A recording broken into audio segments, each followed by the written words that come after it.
recognize something. That's because it's not finished. Hey, Bywin! And hey, Beto! And hey, person Paimon doesn't know? Given the enormous scale of the Jade Chamber, we split the construction work into 2 phases to make sure the structure remains balanced. Before we find some suitable plastrite, we build the Jade Chamber's keel at ground level.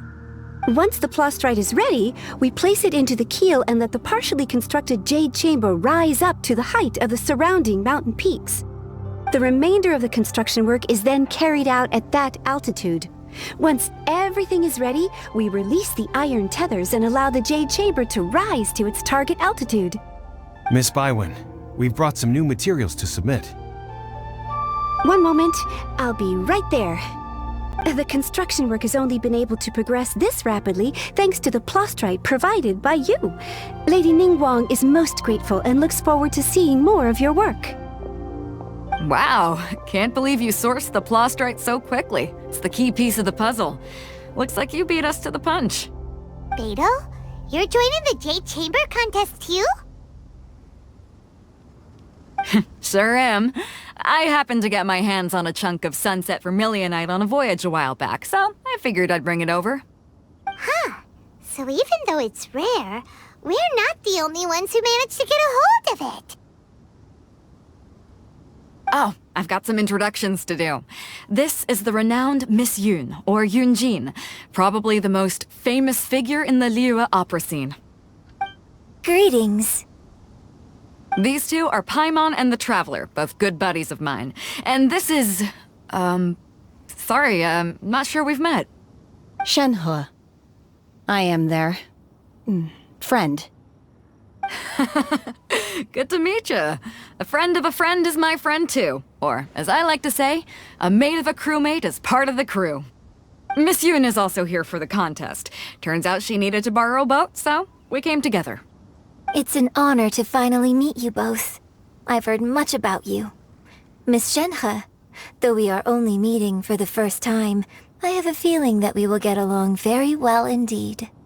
To be honest with you all, I am in great need of this opportunity to ask Lady Ningguang a question. That's why I joined the contest. Thanks to my father's connections, I was able to acquire a specimen of the plastrite required. Fortunately, it was approved for submission, despite being a little on the diminutive side. Wow! So it looks like the 3 of us are competitors now! Excuse me for prying, Miss Shenhe, but are you competing as well? No, I don't have any questions for Ningguang. I just wanted to help her win. In that case, I have a proposal to make. Lady Ningguang said that the first 3 contestants to procure all 3 materials will be awarded the chance to ask a question. Well, there are 3 teams here.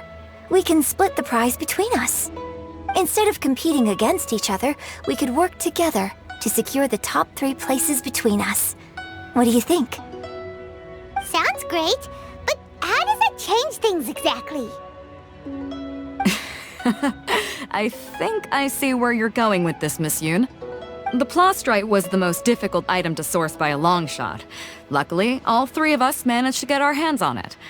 The 2 remaining items aren't quite so rare, so as long as one of us finds a way to source it, the other 2 can hop on the bandwagon. How'd I do? Is that what you had in mind? Precisely. Huh. Interesting approach. Okay then. All right, I'll go first. I have some leads on these wonder cores. From what I've heard, the core itself is really not that difficult to make. The hard part is getting hold of the ore used as raw materials.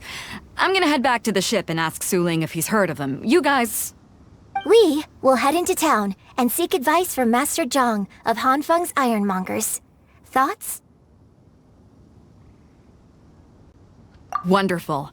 We'll split into teams then, and whoever makes progress first brings all of us a step closer to victory. I'm gonna take off. See you later. Okay, let's go!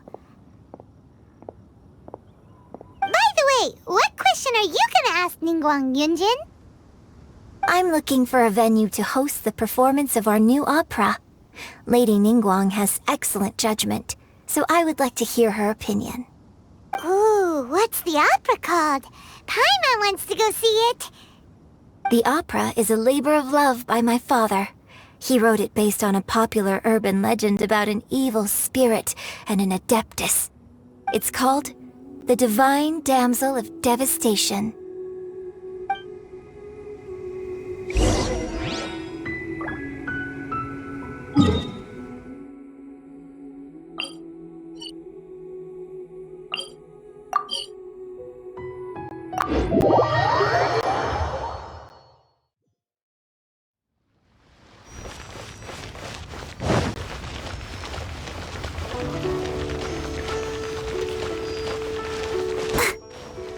Go, Barbara, go!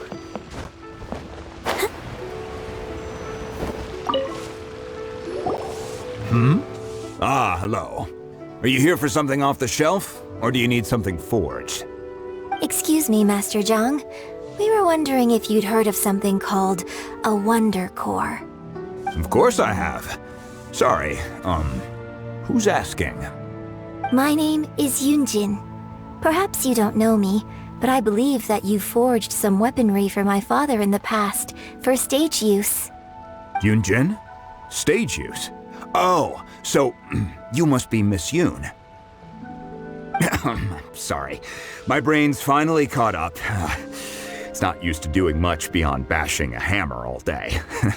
Everyone's heard of you, Miss Yoon, even folks who don't make it to the opera all that often.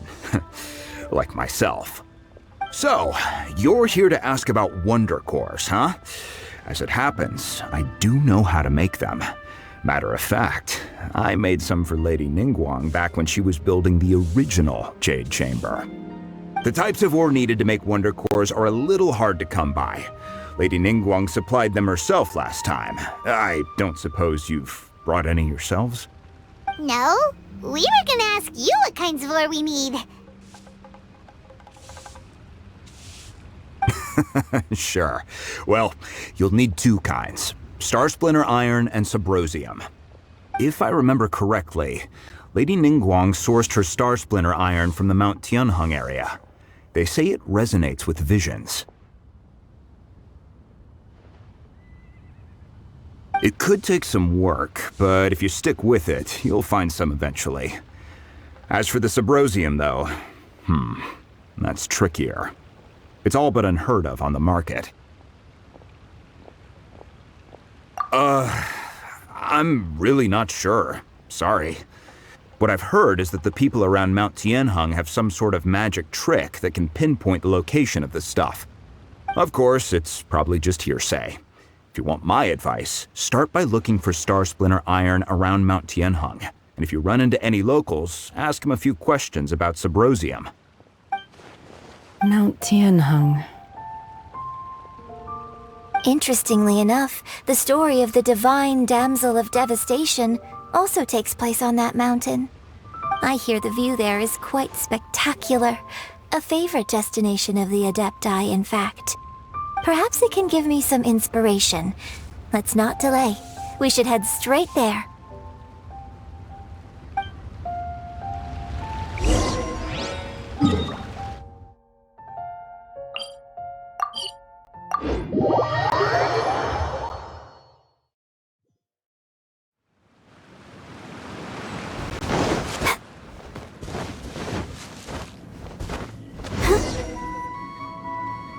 I came to Mount Tianheng once with my father as a child. I remember it being such a long climb that I could barely feel my legs by the time we reached the top. Oh, this is quite a trip down memory lane for me.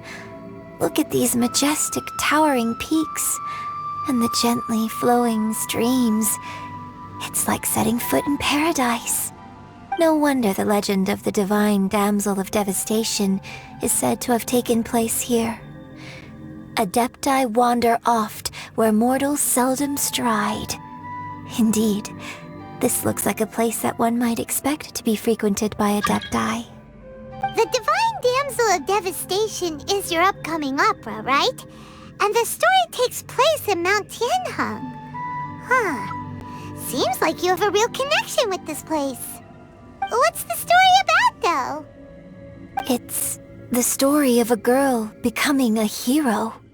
Cool! A hero story? They're Paimon's favorite! The legend first arose in this area. It is said that there used to be a prosperous village on the mountain. In that village, there was a loving couple who were completely devoted to one another. One day, a terrifying monster appeared. The wife was out collecting herbs and was captured by the monster. Her husband was so distraught at the news that it broke his spirit and drove him to madness.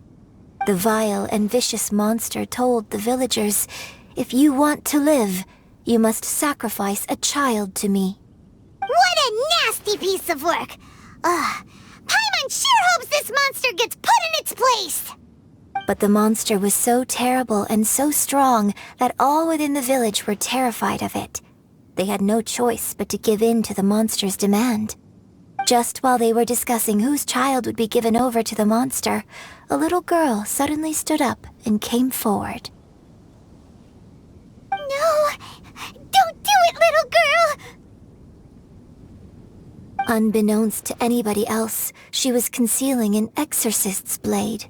She approached the monster's lair, feigning fear and trepidation. When she finally arrived, she courageously drew her sword and entered into a fierce struggle with the monster, from which she eventually emerged as the victor. Her extraordinary abilities drew the attention of the adepti, and they took her as one of their own. Her story became the stuff of legends. But alas, the paths of mortals and adepti seldom cross, and she would never again re-enter the mortal world. And so, destined to grace the mortal realm for but a brief moment, she vanished like a wisp of smoke into thin air. That's how the opera ends. I really like this story. But I personally think that perhaps the little girl was not as brave as the opera makes her out to be. I'm not sure she deserves all the praise she is given. I've never considered that before. Opera is always an interpretation of the events it purports to portray. A certain degree of deviation from the truth is always inevitable. When my father wrote the script for this play, I suppose his intention was to inspire his audience with the character of the divine damsel. I think it's a great story. The ideal story. Well, it sure inspired Paimon!